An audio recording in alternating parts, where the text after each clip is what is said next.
Bonjour et bienvenue sur ce premier épisode de Stratégie. Dans cet épisode, on va voir comment bien démarrer une attaque pour tous les niveaux de jeu.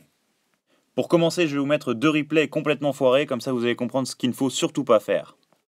On voit encore trop souvent des attaques avec une armée de géants qui sont lancés en premier, et ça c'est un coup à tous les perdre très vite. Là on voit très bien que les troupes du clan vont pouvoir détruire les géants en toute tranquillité, puisque les archers de l'attaquant sont hors de portée pour les détruire.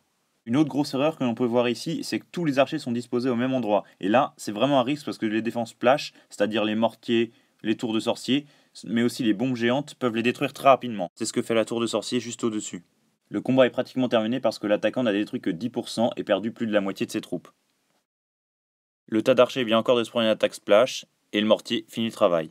On passe au deuxième replay avec une erreur similaire, donc il envoie tous ses géants en premier, et le problème, c'est qu'il n'a pas évacué les troupes dans le clan.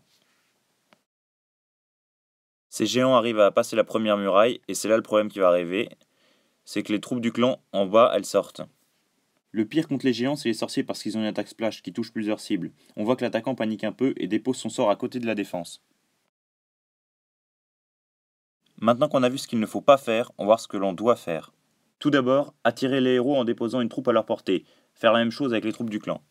Ensuite, tous les attirer en coin de carte pour les détruire sans être atteints par la défense. À partir de là, tout dépend de la composition d'attaque que vous avez, et ça pourrait être le sujet d'une de mes prochaines vidéos. Avec certaines bases, les troupes du clan sont inatteignables avec les barbares et archers, donc je vous conseille de faire comme lui avec un gérant, ou alors si vous jouez avec les chevaucheurs de cochons, qu'on appelle Hog Rider, d'en utiliser un au moins. Voilà, je pense qu'on a vu l'essentiel des choses pour ne pas louper complètement son attaque au démarrage. N'hésitez pas à laisser vos commentaires et à vous abonner à ma chaîne YouTube. A bientôt!